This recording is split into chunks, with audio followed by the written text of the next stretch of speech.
साथियों सलाम, नमस्ते, सत श्री अकाल और जय भीम जोहार। साथियों, आज वह दिन है जिस दिन बरसों पहले आज ही की तारीख 23 सितंबर याद रखिए और साल भी 1923, कोलांचल के बलियापुर के पास गांव में एक ऐसे बच्चे का जन्म होता है जिसने आगे बढ़कर झारखंडी समाज में जो यथास्थितिवाद था और जिसमें शोषण का लंबा कुचक्र जिसमें पिस रही थी यहाँ की जनता, यहाँ के लोग, खास करके आदिवासी मूलवासी निशाने पर थे। कोई बोलने वाला नहीं था, उनके जख्म पर मरहम लगाने वाला कोई नहीं था। राजनीतिक दल तो थे, लेकिन जिनकी आज जयंती है, जन नायक की जयंती है, माटी पुत्र की जयंती है, यानी विनोद बिहारी महतो, हम सब के विनोद बाबू। तो पार्टियां तो कई थी, लेकिन विनोद बाबू संतुष्ट नहीं थे। वो साफ साफ कहते थे, कांग्रेस हो या जनसंघ, नए व्यूअर्स जान ले, भारतीय जनता पार्टी का पुराना नाम जनसंघ है। उनका मानना था कि दोनों पार्टियां सामंती हैं, दोनों पार्टियां पूंजीपतियों की, और दोनों पार्टियां सामंतों और पूंजीपतियों की गोद में खेला करती। उन्हें सिर्फ लाल झंडा तब रास आता था और वो सीपीआई में शामिल हो गए थे। जब सीपीआई का विभाजन हुआ तो सीपीआई एम में गए, चुनाव भी लड़ा, जीते नहीं लोकसभा का, लेकिन कॉरपोरेशन का चुनाव जरूर जीते थे, धनबाद का। बाद में विधायक भी बने, टुंडी से भी जीते वो, सिंदरी से भी जीते वो। लोकसभा चुनाव जब जीते जेएमएम से, तो नियति ने उन्हें उम्र ही ना दी। लेकिन जेएमएम का गठन किसने किया, ये लोग बहुत कम लोग जानते हैं। शिवचरण मुर्मू। हैरान हुए ना आप? गुरुजी का यही नाम था, शिबू सोरेन का, शिवचरण मुर्मू। तो शिवचरण मुर्मू को गुरुजी बनाने वाले यही विनोद बाबू थे। और जब वाम की बुनियाद पर खड़ी हुई उनकी विचारधारा और फिर झारखंडी समस्याएं, तब जरूरत हुई जेएमएम की। हालांकि सामाजिक बदलाव ये शिवाजी समाज नामक संगठन बनाकर बहुत सड़सठ सही कर रहे थे, लेकिन 72 आते आते उन्हें लगा कि नहीं, ना कांग्रेस हमारी, ना जनसंघ हमारी, ना वाम दल के लोग हमारे हैं। तो जरूरत हुई जेएमएम की, झारखंड मुक्ति मोर्चा की, और उन्हीं के घर गांव में इसका गठन हुआ और पहले अध्यक्ष बने विनोद बाबू। हालांकि बाद में कुछ दिनों के लिए अलविदा भी हुआ। अलविदा कब किया था जेएमएम को? जब जेएमएम ने कांग्रेस से गठबंधन कर लिया था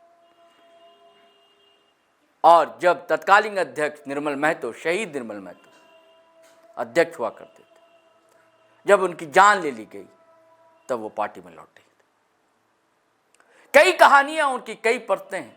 आज हेमंत सोरेन मुख्यमंत्री ने भी याद किया है, लेकिन कितना अच्छा होता कि आज जो विवाद चल रहा है, कुर्मी वर्सेस आदिवासी का विवाद बहुत गर्म है, तपिश है, कहीं झुलस ना जाए अपना झारखंड।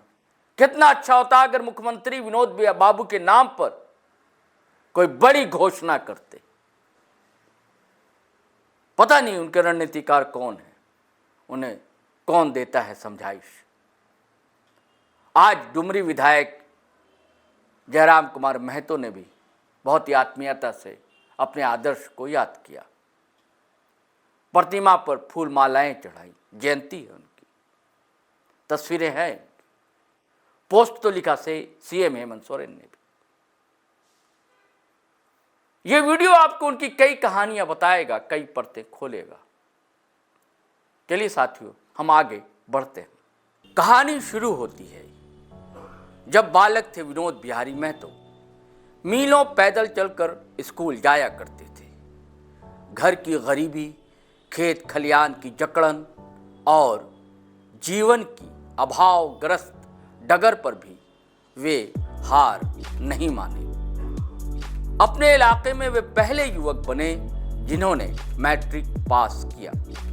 पढ़ाई का मन तो बहुत था, पर परिवार की मजबूरियों ने उन्हें धनबाद के आपूर्ति विभाग में क्लर्की करने को विवश कर दिया।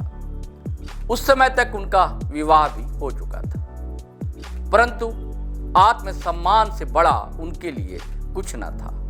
एक दिन कोर्ट परिसर में एक वकील ने तिरस्कार के स्वर में कह दिया, चाहे जितना तेज बनो, रहोगे तो क्लर्क ही। यही बात उनके दिल में तीर की तरह चुभ गई। विनोद बाबू ने उसी क्षण ठान लिया कि वे भाग्य की लिखी लकीरों को बदल डालेंगे। नौकरी छोड़ दी, त्यागपत्र दे दिया। 8 बरस बाद फिर किताबों का सहारा लिया। पी.के. राय कॉलेज में नामांकन कराया। साथी छात्र हंसते, बूढ़ा पढ़ाई करेगा, लेकिन वे अड़िग रहे। हंसी और तानों की आंच उनके इरादों को तपाती रही। 1954 में उन्होंने बीए की पढ़ाई पूरी की और आगे चलकर वकालत की पढ़ाई भी की। वही अदालत परिसर जहां एक दिन उनका अपमान हुआ था, अब उनके संघर्ष और सफलता का साक्षी बना। वहीं से उन्होंने आवाज उठाई, पढ़ो और लड़ो। उनका जीवन हमें सिखाता है कि अपमान भी प्रेरणा बन सकता है, कठिनाई भी राह दिखा सकती है। जो युवक निराशा में डूबते हैं, उन्हें विनोद बिहारी महतो का जीवन बताता है कि धैर्य, परिश्रम और शिक्षा से हर बंधन तोड़ा जा सकता है।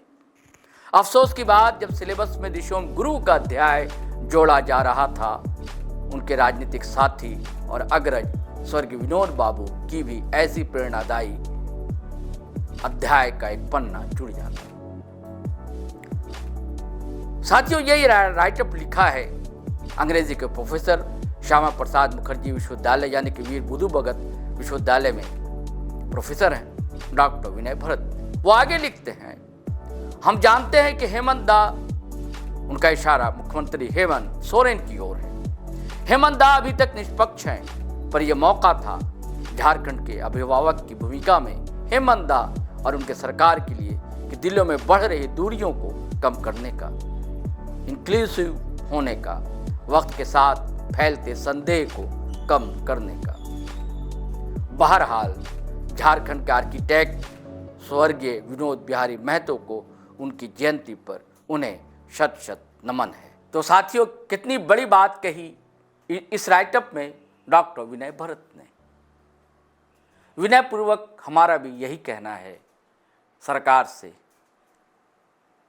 कितने अफसोस की बात है कि जब टाइगर जयराम महतो ने कहा था कि एक प्रतिमा होनी चाहिए उनकी रांची राजधानी में, तो जवाब ये मिला था सरकार की जानिब से कि जगह ही नहीं है, जबकि जगह की कमी नहीं है अपने शहर में।